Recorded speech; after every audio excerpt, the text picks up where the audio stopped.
Hello, my name is Alvaro Polar and I'm going to show you today in this video how to solve a problem using the washer method. And the basis of the problem is the way of using differentials. Okay. I already have the graph set up on the board.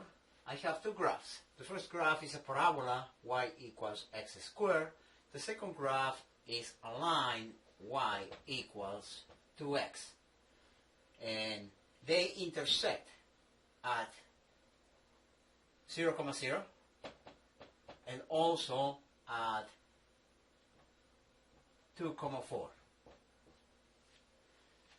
When x is 2, y is 4. When x is 2, y is 4. So they share the same point. So these are the two intersection points.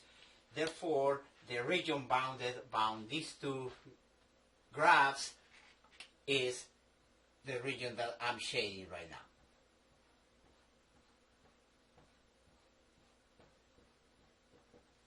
Now, we need to calculate the volume of this region as it rotates around the line x equals 3.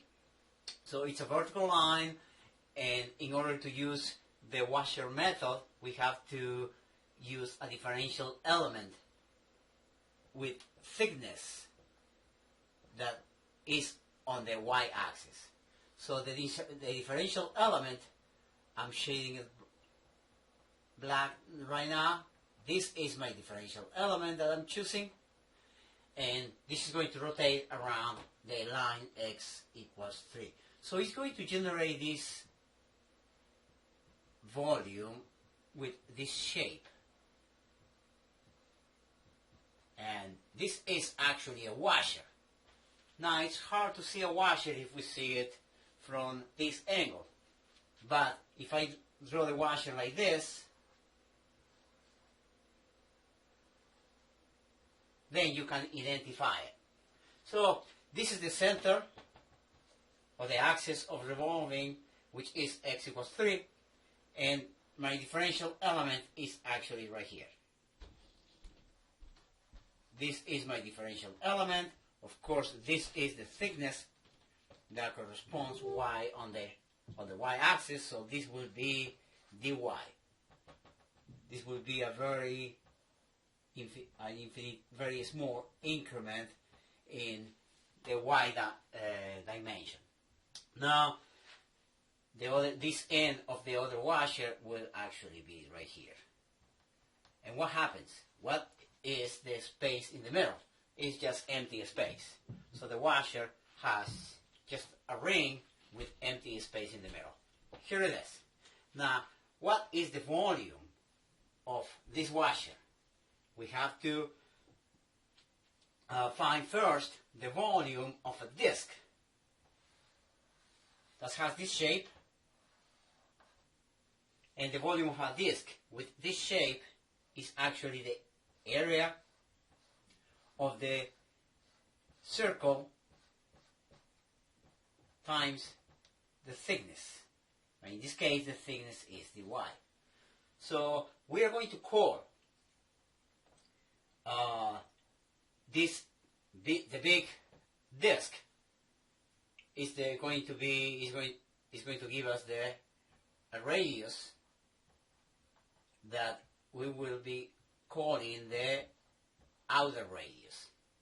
It's the radius of the outer part of the disc.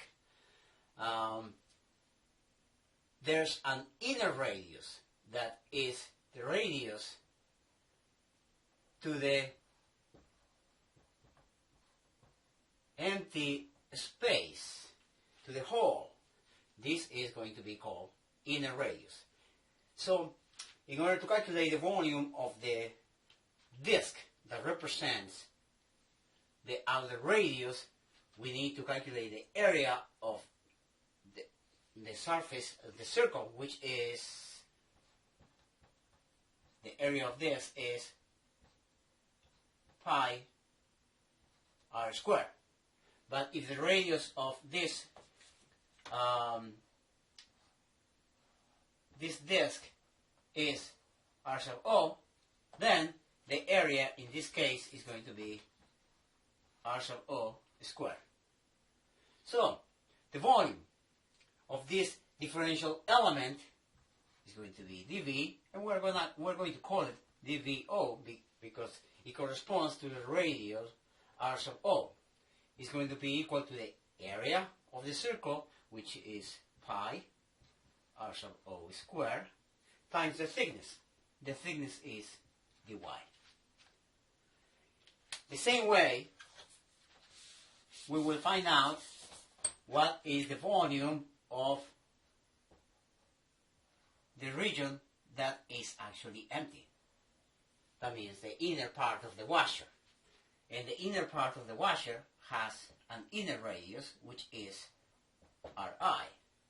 And the volume, in this case, dV sub I is going to be equal to, same way as the previous one, pi R sub I squared, that represents the area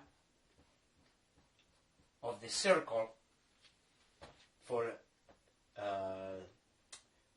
the hole times the thickness. The thickness is exactly the same as the outer, because the thickness is the same all the way through the washer. So dy. Now, but the problem is not to find the volume of the outer part of the washer, of the volume of the inner part of the washer. The problem is to find the volume of the solid part of the washer, which is actually this. That would be the solid part of the washer. If we obtain the volume of the complete disk and we subtract the volume of the middle part, which is empty, then we will obtain the volume of the solid part of the washer. So let's do the operation. dV is going to be equals to dVO minus dVi. Now we just replace dV is going to be equal to dV sub O is pi R sub O squared dy minus dV sub I is pi R sub I squared dy. I'm just going to factor and organize all the terms, and I'm going to end up with this expression.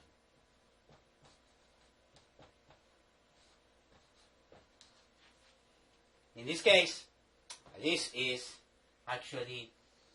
will come out with a formula that many calculus books have. So I'm going to write it up here so we can see it better. dV will be equal to pi R sub O squared minus R sub I squared times dy. If I'm going to integrate the integral of dV from 0 to V is going to be equal to pi is constant. I move it outside the integral R sub O squared minus R sub I squared dy. I'm going to integrate with respect to y. What are going to be the limits of integration with respect to y? If I'm going to integrate with respect to y, I see that my region begins at 0 and it goes up to a value of y equals 4. So the limits of integration will be for y equals 0, volume is 0, because the volume hasn't been generated. As this differential element grows and increases through the region bounded by these two graphs, and it reaches the y reaches the value of 4, then the complete volume is generated. So these limits actually are corresponding. Now, I'm going to integrate with respect to y. Let's see, I have R sub 0, R sub O, and R sub I, the outer radius and the inner radius. Are they constant? Let's see. What happens when the differential element is, let's draw it the differential element in here. What happens with the differential element is right here. I have an inner radius that is up to here, and an outer radius that is even closer to the y-axis. When the differential element is at this point, the inner radius actually gets smaller. And the same thing happens with the outer radius. This would be the inner radius and this would be the outer radius. So, the inner radius and the outer radius are not constant. They change as y goes from 0 to 4. So, somehow they are functions of y. We have to express r sub 0, r sub o, and r sub I in terms of y, so we can proceed with the integration. Now, how we are going to do that? Let's see. I'm going to clean up this a little bit. Okay, just cleaning it up.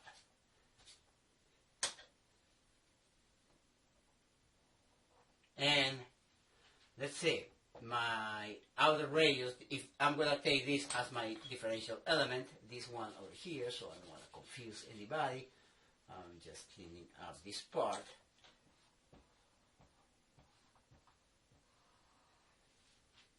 This is my outer radius.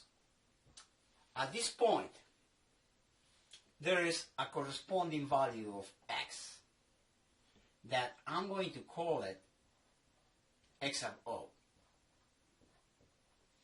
I have x sub o, I have r sub o, and adding them up, it will give me, it actually gives me x equals 3. So I can actually find the expression for r sub o in terms of x sub o.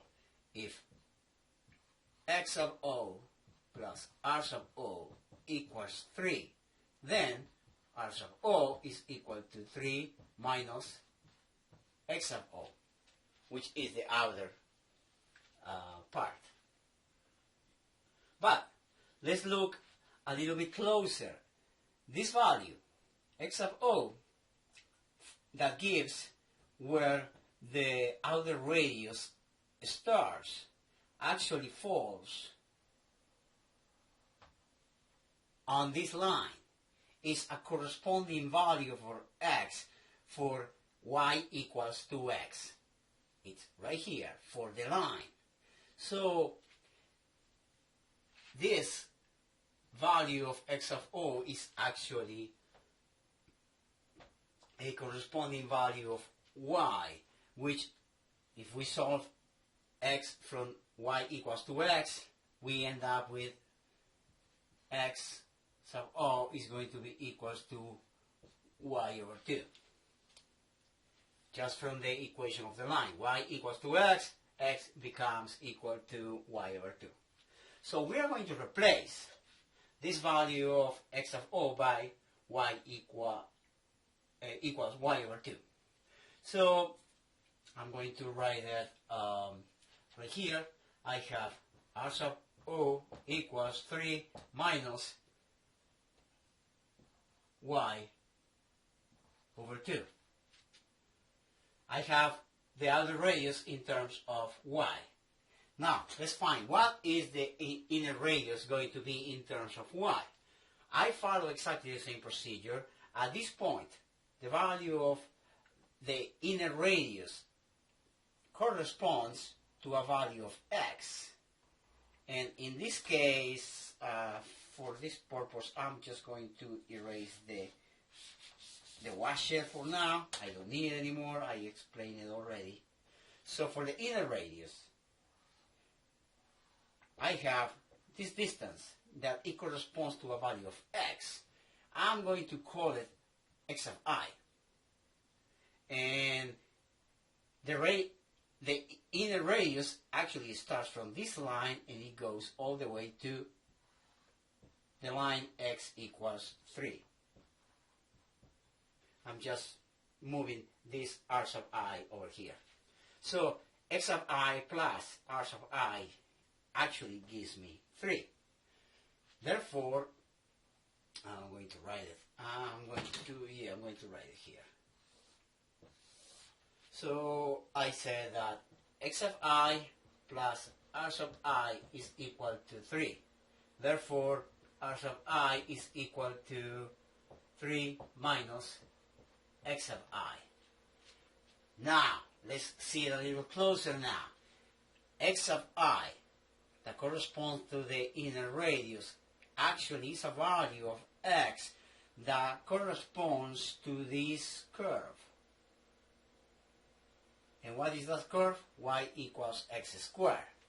So, therefore, this is y equals x squared. Therefore, x equals square root of y. And this, actually, I'm just going to call it x sub I. Now, I can replace r sub I by the function of y, and it will be 3 minus square root of y. I have my outer radius in terms of y, my inner radius in terms of y. I can just replace in my integral. What is the integral of dv from 0 to b? It is just v, and that would be equal to pi integral from 0 to 4 of r sub o squared, which is this, 3 minus y over 2. 3 minus y over 2 squared minus inner radius squared. Inner radius I have it here. 3 minus the square root of y squared. All this, of course, multiplied by dy. Am I done? No. Of course, I had to solve this binomial. I had to solve the other binomial. I had to combine terms, and I can proceed with the integration. Let's see how far I can go without running out of the board. Let's see. V equals pi integral from 0 to 4. In this case, square of a binomial, it would be 9 minus 2 times the first and the second. It would be 3y plus y squared over 4 minus, I open parentheses, this is going to be 9 minus 2 times the first and the second, that would be 6 square root of y plus the square of the second, will be just y. And all this times dy. Actually, I'm missing one more bracket, okay? And then v equals pi integral from 0 to 4. Just going to skip some steps. 9 minus 9 is going to become 0. And then I'm going to end up with negative 3y. And this y is going to change sign. It's going to be negative also. So it's going to be negative 4y. So this is done. I have plus y squared over 4. Done. This negative, and with negative is going to become positive, plus 6 square root of y, and then all this times dy. Now it becomes a very simple integral that I'm going to leave it here.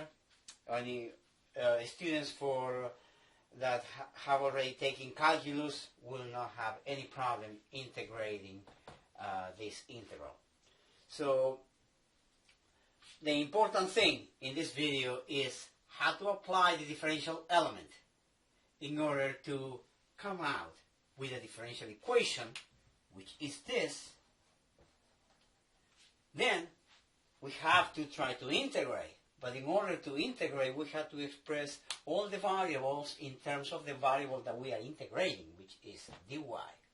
So these two variables are sub o and r sub I must be expressed in terms of y, and this is probably some part where the students have some difficulty understanding, but you just have to identify in which of the graphs is going to fall that value of x that gives us relationship on the radius, and then from there express it in terms of y. I hope you learned something else today, and I will see you next time in the next video. Thank you.